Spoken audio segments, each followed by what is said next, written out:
They turned around and said to me, uh-oh, it's a tumor. And I just couldn't believe my ears or what I was hearing. Then they stated to me that this tumor is on my vocal cord. It's on the left vocal cord, but it's not only just there, it's on the nerve. And if we let it go any longer, it will then start to suffocate me. What they meant by that was that it was growing bigger and it was actually going to block the windpipe. And I would actually have problems, not only swallowing, but also breathing. Then my life started to really flash past my eyes, and I was thinking to myself, oh, my job's over, but not only that, but my life's over. What am I going to do? Oh, well, it's been nice knowing you, everyone, and time for me to move on. And when there's something wrong with your voice or anything else that's going on in your body, you're not sure what's actually happening, but you've got to find out. We knew there was a problem with my voice, but we didn't know what it was until they said to us that it was a tumor. You see, at times we face adversity and ambiguity. For a lot of us, we don't want to go to the doctor. We don't want to get the bad news if there is any, but also we'd rather bury our heads in the sand and not actually go. Men in particular aren't always that good at going to the doctor. I'm going to encourage you all to make sure you are going for regular checkups and that you are going to the doctor to find out what you need to do. But when we do face adversity and ambiguity, it's how we react and what we do in that kind of situation that counts. In today's episode, as I celebrate or observe my 6th year anniversary of having the tumor removed, I want to talk to you about some lessons that I've learnt over that period of time that might help you. Lessons that I've learnt about myself and the situation. Let's discuss. Welcome to Leadership is Changing. Each week, we and our guests provide information and insights through exploring leading change. This is taking your leadership to another level by finding the balance between executive excellence and personal well-being through stories that inspire real change. It's time to adapt in our fast-moving world when leadership is changing with your host, Denis Gianoutsos. Hey listeners, welcome to another Ask Denis Freestyle episode. This is where I'm asked my listeners a question, or I share my thoughts, experiences and insights from working with many leaders around the globe. I want to welcome you today, and I trust that you are well and everything is going fine for you and that you're having fun in your life today. Well, let's talk about what happened 6 years ago. So 6 years ago this week, had to be at the hospital ready for surgery and arrived about just before or around about 2 o'clock in the afternoon. I was scheduled to go into surgery around about 3 p.m. local time. And when I was sitting in the prep room, I had to sign some documents and so forth, and I was getting ready beforehand. I felt nervous, but also calm at the same time. I felt scared, but also there was the unknown side of things as well. And we knew that the nerve, it was sitting on a nerve, and it could mean that that vocal cord, if they hit the nerve, would be paralyzed. And then they would actually have to pack it out to make it quite fat. So then the right-hand side vocal cord could close against it. Well, we also know, just warning me that I could choke a lot while I was eating and have problems when swallowing. I didn't even know if I was going to have a voice. And would the voice be a voice of impact, or would it be a voice that was struggling to get its actual voice out and sound? Then I was taken to my room where I would be after having surgery, and Mary, my wife partner, stayed there while I was actually walked down to the surgery, to the theatre where the surgery would actually take place. As I walked into the theatre, my legs sort of started to buckle a little bit, and I was like, oh, here we go. But I just knew that I needed to be positive, pray, and get in there and get it done. Why? Because there was a bigger vision I was thinking about.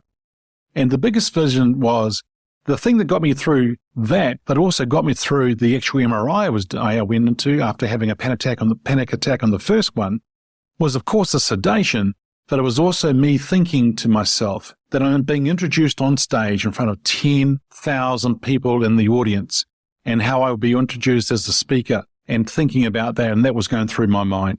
What was I doing? I was thinking of a bigger picture, the bigger why, and getting out there. And so when I walked into theatre, one thing that I noticed is that there was a bed, but it was actually quite, and it was the operating table, of course, and it was really quite thin, small. I thought, hey, I'm a bigger kind of guy. My shoulders are going to be wider than that. What am I going to do? Of course, they needed me to be like that so then they can work around me.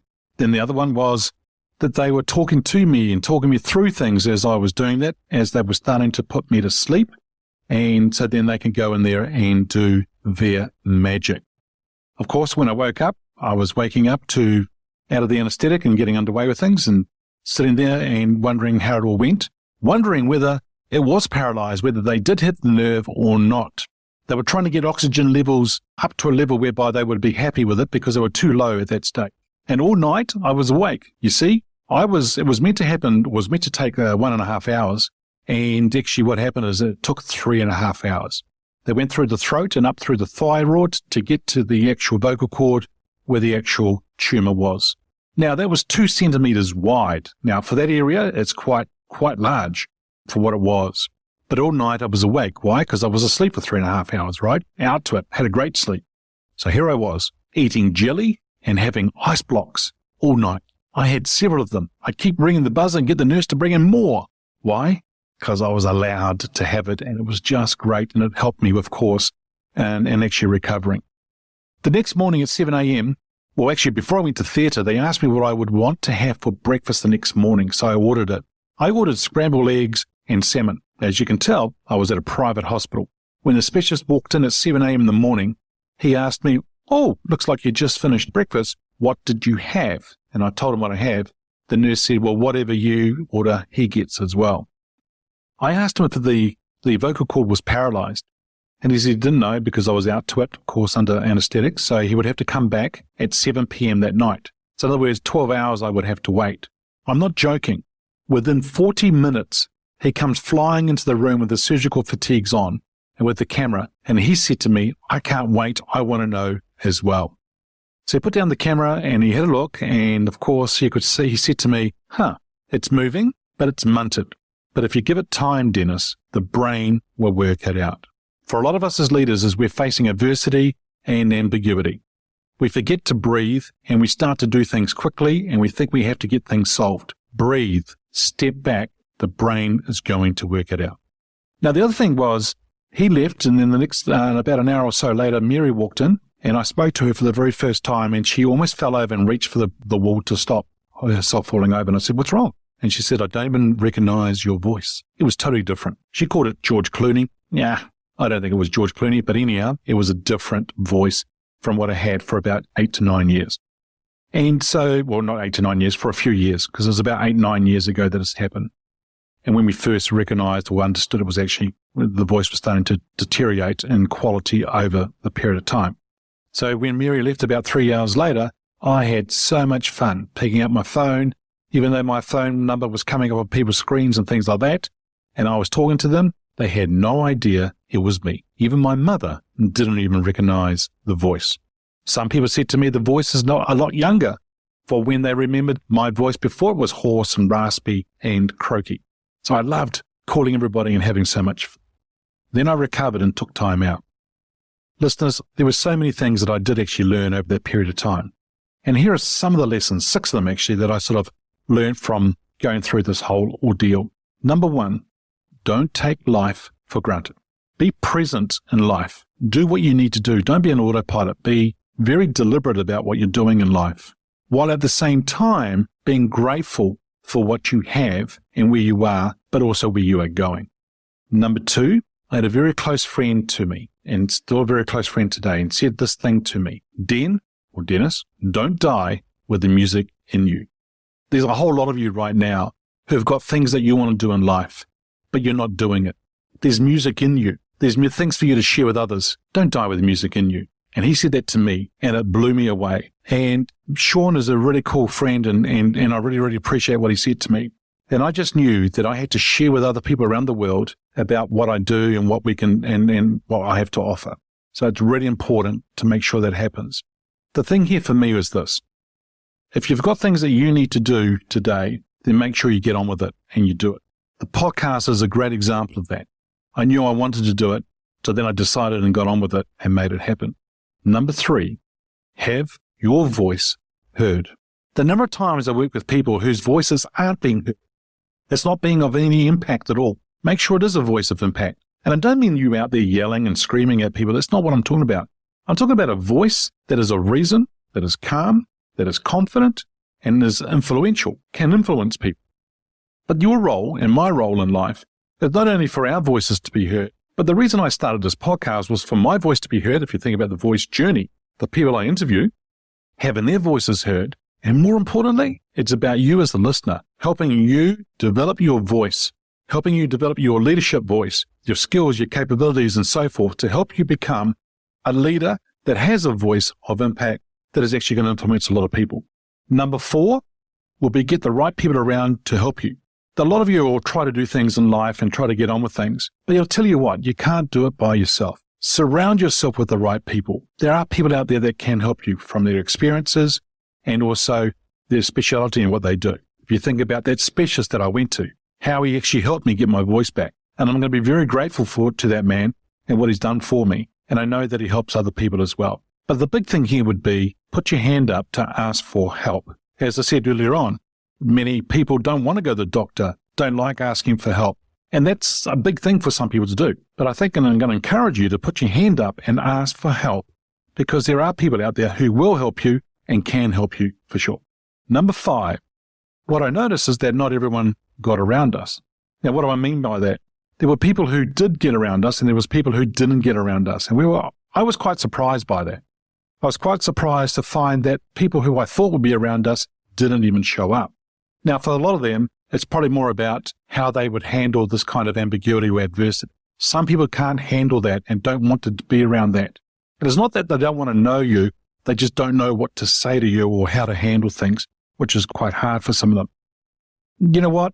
It's okay. And I found it was okay. I wasn't worried, even though I was nervous and so forth. I was sort of calm. You know why? Because I just wanted to get it sorted. I wanted to get it fixed. The important thing was to make sure that we got it fixed so then I can move on in life. Number 6 is about investing in yourself. I talk about people being match fit, match ready, getting really fit physically, mentally, and so forth. But if you can invest in yourself to go out and do that activity, that exercise, checkups, whatever you need to do to invest in yourself, make sure you do it. But also develop your skills and your capabilities and your mindset. If you can do those kind of things as well and invest in yourself, wow, that'd be pretty cool.